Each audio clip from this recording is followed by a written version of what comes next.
मी माझ्या बायकोला दिवसातून बऱ्याच वेळा फोन करायचो, पण तिचा फोन बऱ्याचदा बंद लागायचा. ऑफिसमध्ये केला तर तिथला स्टाफ म्हणायचा की मॅडम येऊन लगेच बाहेर गेल्या. पुन्हा फोन केला तर ते म्हणायचे की मॅडम अजून आल्याच नाही. म्हणून मी एक दिवस बायकोचा पाठला केला आणि समोरचे दृश्य पाहून माझ्या पायाखालची जमीनच सरकली. माझं नाव दिनेश आहे. मी एका कॉलेजमध्ये अकाउंटंटचे काम पाहायचो. माझे वय 26 वर्ष पूर्ण झाले होते.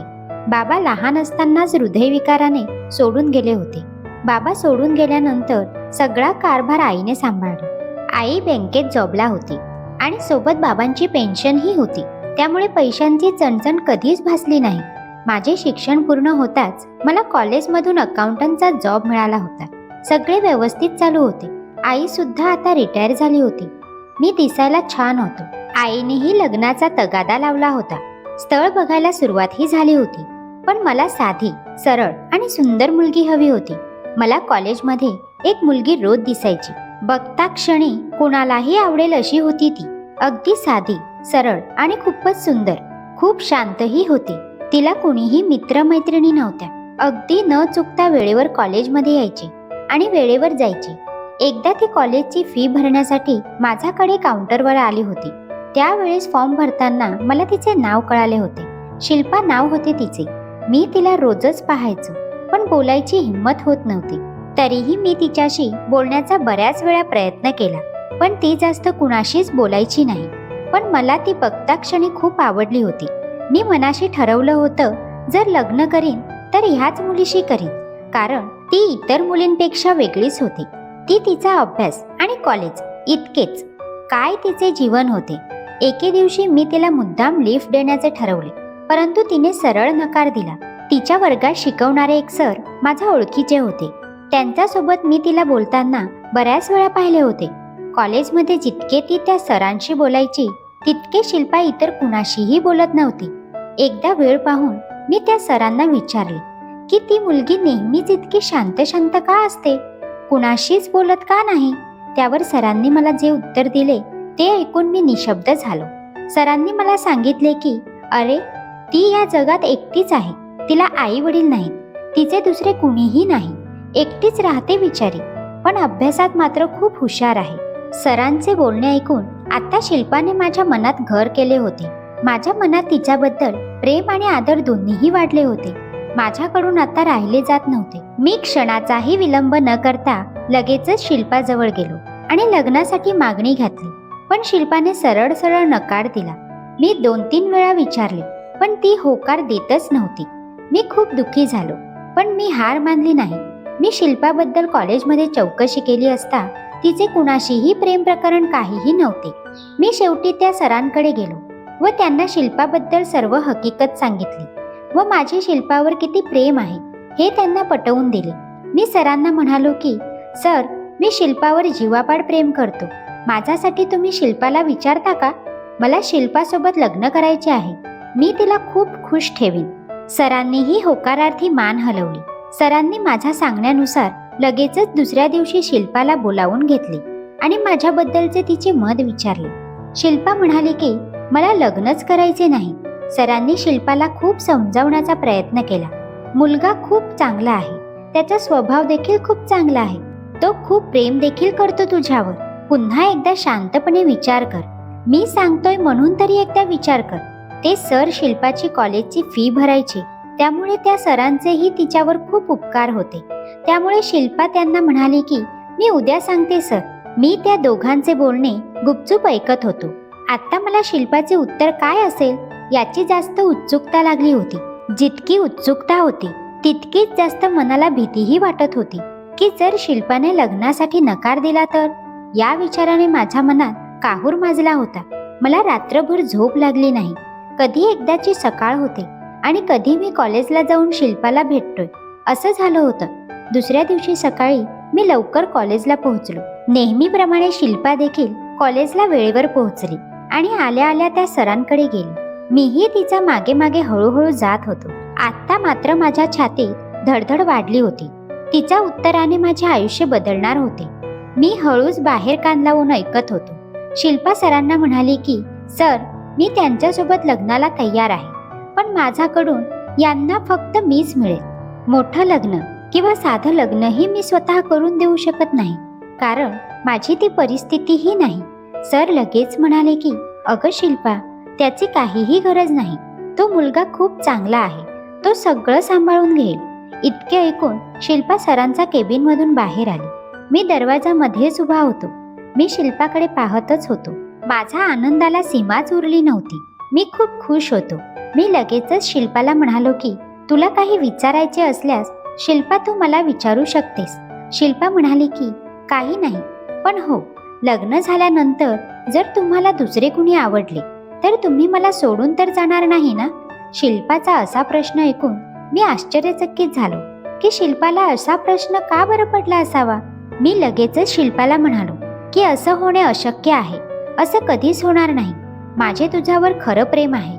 हे ऐकून शिल्पा तिथून निघून गेली. दुसऱ्या दिवशी शिल्पा, मी, आई, सर आणि 2-3 माझे जवळचे मित्र एका मंदिरात गेलो आणि लग्न केले.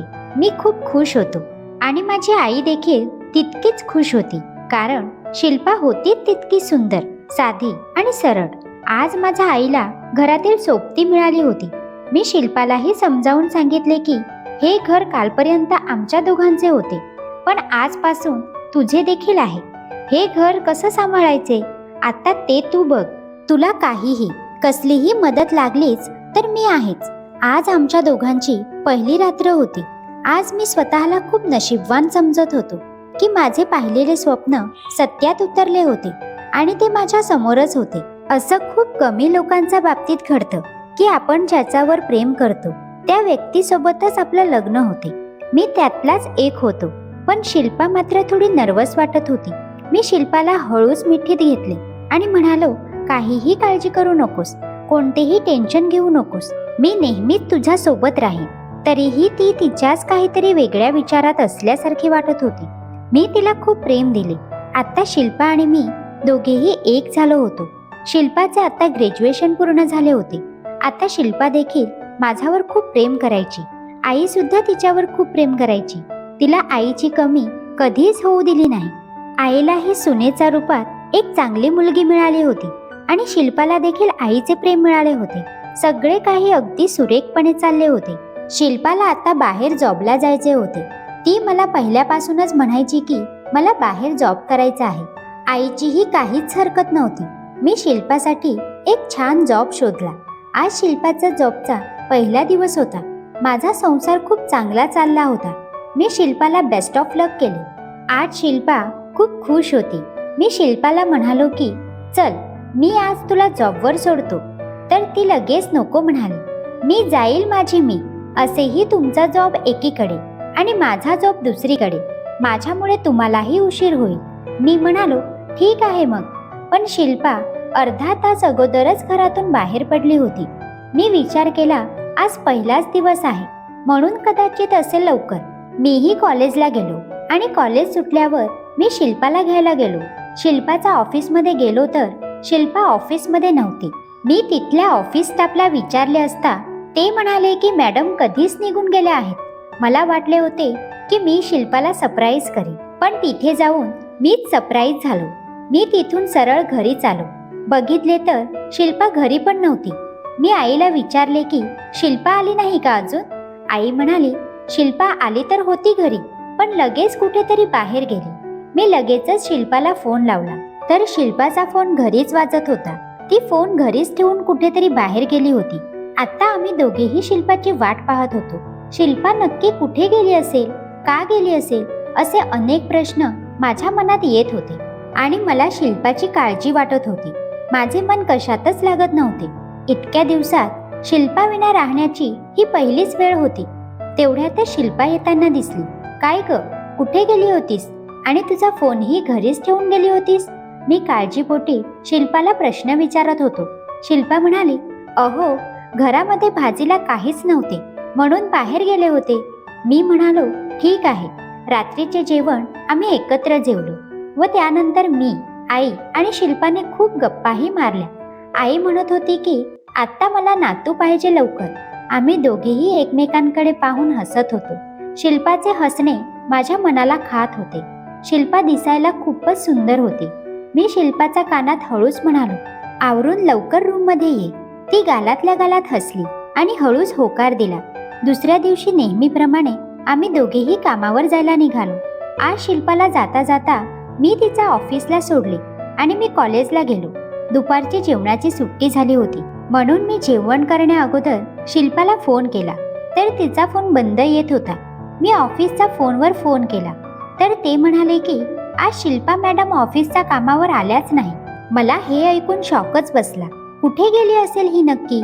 सकाळी मी स्वतः तिला ऑफिसला सोडून आलो होतो, मग ही ऑफिसला न जाता नक्की कुठे गेली असेल? मी जेवण करायचं सोडून दिलं आणि सरळ घरीच गेलो. बघतो तर काय, शिल्पा घरी सुद्धा नव्हती. मी आता ठरवलं होतं की शिल्पा घरी आल्यानंतर तिला जाब विचारणारच. शिल्पा आपल्या रोजच्या कामाच्या वेळेला घरी आली, जणू काही काम करूनच घरी आल्यासारखी. मला राहावलेच नाही. मी तिला लगेचच विचारले की शिल्पा, तू आज ऑफिसमध्ये नव्हतीस, नक्की कुठे गेली होतीस? मी असा अचानक विचारलेल्या प्रश्नांनी शिल्पा घाबरली आणि तिचे तू मेमे झाले. तिने घाबरूनच उत्तर दिले, अरे जरा काम होते बाहेरचे, सरांनीच बाहेर पाठवले होते. स्टाफला काहीही माहिती नसते. मला आता शिल्पावरती संशय येऊ लागला होता. मी माझ्या मनाशी ठरवलं होतं की मी उद्या शिल्पाला ऑफिसला सोडून नक्की कुठे जाते हे पाहायचं आहे, कारण शिल्पाच्या बोलण्यामध्ये मला खोटेपणा स्पष्ट जाणवत होता. सकाळी उठून शिल्पा आपल्या नेहमीप्रमाणे वेळेवर तयार झाली आणि आजही मी शिल्पाला तिच्या ऑफिसला सोडले आणि मी निघालो. मी पुढे जाऊन लपून बसलो आणि शिल्पावर लक्ष ठेवत होतो. मी पाहिले की शिल्पाने ऑफिसची पायरीही चढली नव्हती. तिने थेट रस्त्यावरून रिक्षा पकडली आणि कुठेतरी जाण्यास निघाली. माझ्यासाठी हे सर्व शॉकच होते, पण मीही तिच्या पाठीमागे गाडी घेतली. शिल्पाने रिक्षा अशा ठिकाणी थांबवली होती जिथे फक्त झोपड्या होत्या. मी तिच्या सर्व हरकतीवर लक्ष ठेवून उभा होतो. शिल्पाने एक नजर इकडे तिकडे फिरवली आणि ती एका झोपडीत शिरली. मी सुद्धा हळूच त्या झोपडीच्या बाहेर जाऊन उभा राहिलो. पाहिले तर एक वृद्ध बाई अंथरुणावर खिळून होती. ती खूप आजारी असल्यासारखी वाटत होती. शिल्पा तिला तिच्या हाताने पाणी पाजत होती आणि शिल्पा त्या बाईला म्हणाली, आई कसं वाटतंय आता तुला? तिचे हे शब्द ऐकून तर माझ्या पायाखालची जमीनच सरकली. शिल्पाने एवढी मोठी गोष्ट माझ्यापासून लपवली होती. मला काहीच समजत नव्हते की हे नक्की काय सुरू आहे. मी ताबडतोब तिच्या समोर गेलो आणि सरळ शिल्पालाच विचारले की शिल्पा, हे नक्की काय आहे? तू यांना आई कशी काय म्हणतेस? शिल्पा मला पाहून घाबरली आणि मला पाहून खूप रडू लागली. त्या बाईनेही मला पाहून मान खाली घातली आणि म्हणाल्या, बाळा तू शिल्पाला काहीही बोलू नकोस, यात शिल्पाची काहीही चूक नाही. मी पुन्हा शिल्पाला म्हणालो, आत्ता सांगशील का? शिल्पा म्हणाली, ही माझी आई आहे. हे ऐकून तर मला शॉकच बसला. मी म्हणालो, अगं मग लपवलंस का? कारण आमची ही अशी परिस्थिती आहे. कोणा मुलाचं स्थळ आलं तर पहिले आई वडील यांच्याविषयीच विचारायचे. मला वडील तर आहेत, पण ते आमच्या जवळ राहत नाही. त्यांनी स्वतःचा दुसरा संसार थाटलाय. माझ्या वडिलांना आईनंतर कुणीतरी दुसरीच बाई आवडत होती. ते मला आणि आईला सोडून निघून गेले व पुन्हा कधीच आले नाही की विचारपूस देखील केली नाही. पण आता आईला उठता येत नाही. तिला ऑपरेशन करायला सांगितले आहे. जेव्हा कधीही मला स्थळ यायचे तेव्हा मला नकारच येत होता.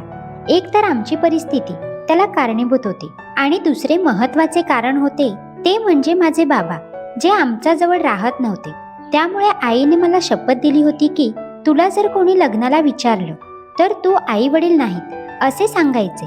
तू माझी अजिबात काळजी करू नकोस, माझी मी एकटी राहील कशीही. शिल्पा म्हणाली, माझा जीव आईशिवाय राहत नव्हता, म्हणून मी तिला भेटायला इथे येत होते. आत्ता मला कळाले होते की शिल्पाने असा प्रश्न का केला होता. लग्न झाल्यावरती तुम्हाला कुणी आवडलं तर मला सोडून जाणार का? मी शिल्पाला म्हणालो, अगं माझ्या मनात तर खूप वेगवेगळे विचार येत होते की शिल्पा नक्की कुणाला भेटायला जात असेल, पण तसे काही नाही. आणि शिल्पा, सगळे लोक सारखे नसतात ग. माझी आई जशी आहे माझ्यासाठी तशीच तुझी आई आहे माझ्यासाठी. तुझ्या वडिलांच्या चुकीची शिक्षा तुझ्या आईला आणि तुला का? आपण यांना आपल्या घरी घेऊन जाऊयात. माझी आई आणि या राहतील दोघे नीट. माझी आई माझ्या शब्दाबाहेर नाही जात. शिल्पा म्हणाली, आई आमच्या घरी येतेस का? तिची आई नको म्हणत असतानाही आम्ही त्यांना घरी घेऊन आलो. शिल्पा माझ्या गळ्यात पडून रडू लागली आणि म्हणाली, खरंच तुम्ही खूप चांगले आहात. तर मित्रांनो, आजची स्टोरी तुम्हाला कशी वाटली कमेंट बॉक्समध्ये नक्की कळवा. स्टोरी आवडल्यास लाईक आणि शेअर करायला पण विसरू नका. Thank you for watching.